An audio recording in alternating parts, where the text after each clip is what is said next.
Healthcare is not a moral right. Hi, welcome to another edition of the Christian Economist. I'm Dave Arnott.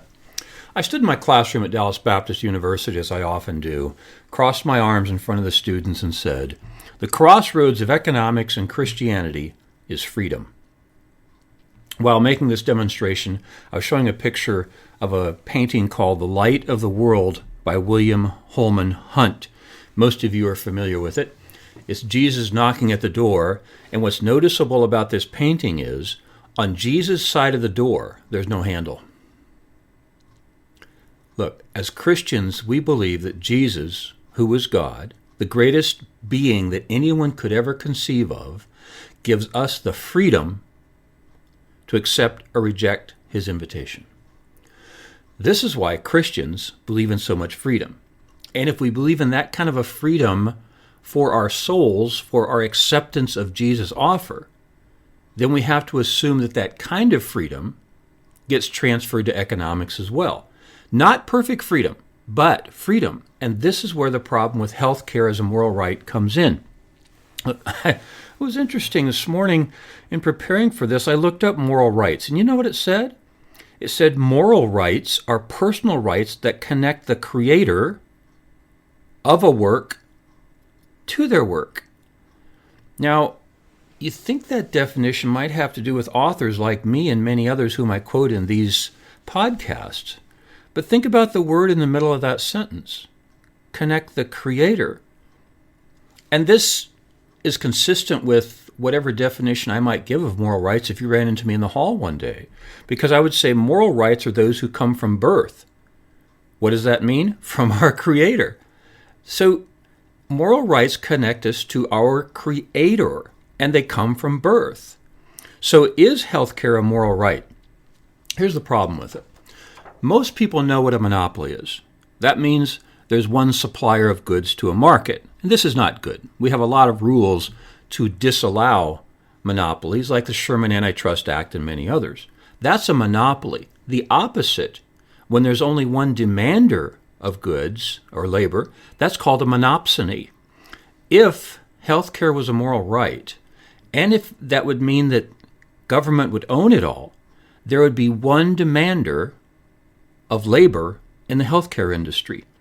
This would mean my brother, who is a nurse, but he's retired, my sister, who is a retired nurse, my sister-in-law, who is a qualified registered nurse but hasn't practiced for 40 years, their labor would be owned by someone else. As I'm giving you these examples of my family members, you're welcome to think of yours. 14% of the American population works in healthcare. You have a family member also, just as I have 3. My 3 in my family have chosen to exercise their freedom to retire from the industry. But if somebody else has a moral right to their service, how could they morally be retired? See, we've had this in America a long time ago. We called it slavery, when someone owns someone else's labor. Well, a big part of medical care is labor. As my good friend Sergei Sedamatov says, something to be provided for free, but cannot be produced for free. The common saying in economics is there's no free lunch. So if people have a moral right to your relatives' services who work in the healthcare industry, they can provide it for free, but it can't be produced for free. That means they own their labor. This just makes no sense. Here's another point that I've made in some of these other podcasts. We do not believe in perfection.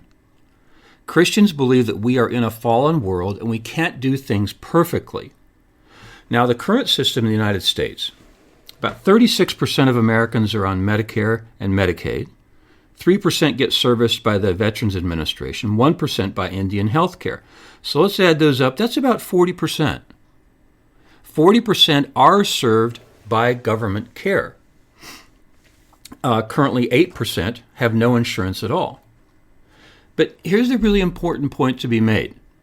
Everyone in America gets health care. Let me repeat. Everyone in America gets health care, even if you're not an American. It was a 1986 law called the Emergency Medical Treatment and Active Labor Act. summarized EMTALA. As a matter of fact, this is fascinating. This morning as I was doing research looking for this law, I knew it exists, but I didn't know the name and I didn't know the date, so I wanted to look it up for you. My first search gave me 8 citations, but they were all about health insurance, not about health care. And see, this is the problem often when people make this argument. They're saying people do not have access to health care. That is a lie. That is against the law. If anyone doesn't get health care, the provider has violated the law. Everybody in America gets health care. It's a 1986 law called the Emergency Medical Treatment and Active Labor Act. If you read the details, it's fascinating. Even someone who gets within 250 feet of a hospital and some practitioner sees that they need care, they have to provide it. Listen, don't miss this really important point. Is health care a moral right? Everybody gets it in America. Nobody can be denied. It's against the law to deny it. But so often, when we're talking about who pays for it, which is health insurance, people will slip into health care. And they will say, people don't have health care. That's a lie. That is not true. By law, it's not true. Anyone who denies health care to a person who gets within 250 feet of a hospital, anyone who denies them is violating a federal law.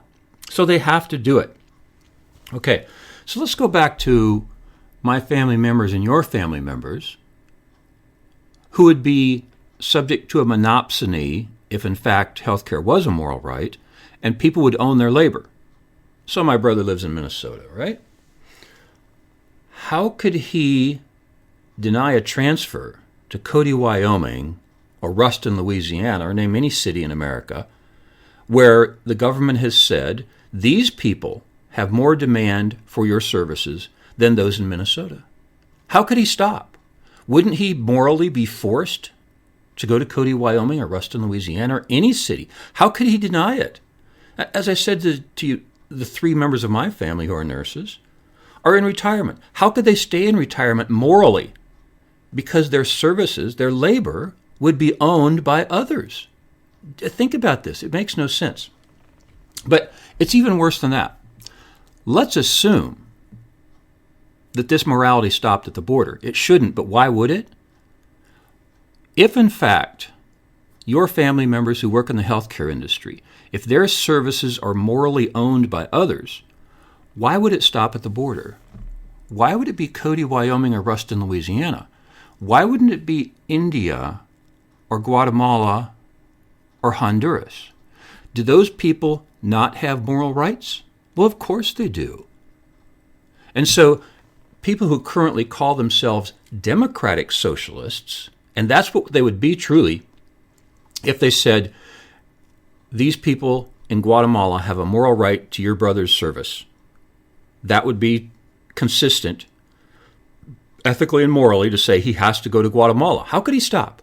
How could he deny people in El Salvador his services? But you see, they're not. They're not democratic socialists. Because they believe that these morals stop at the border, which is kind of a ridiculous thing to think, isn't it? They say people have a moral right to health care, but it stops at the border. What?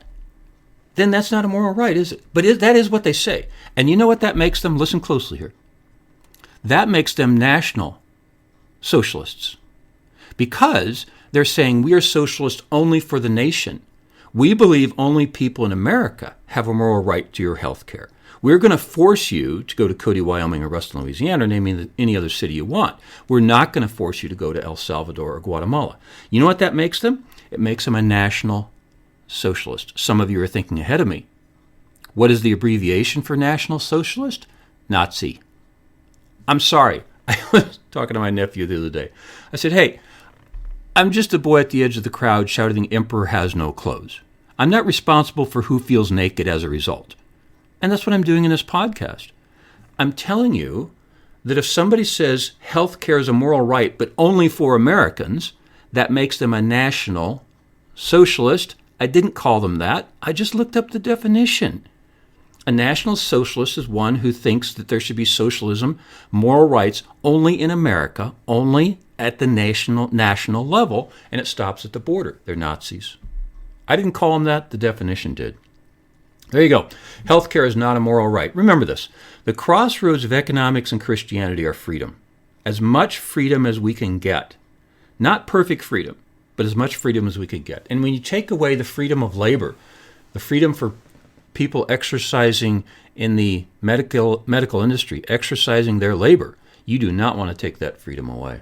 Well, thanks for joining me for another edition of the Christian Economist, where our slogan is, fear God, tell the truth, earn a profit. See you next time.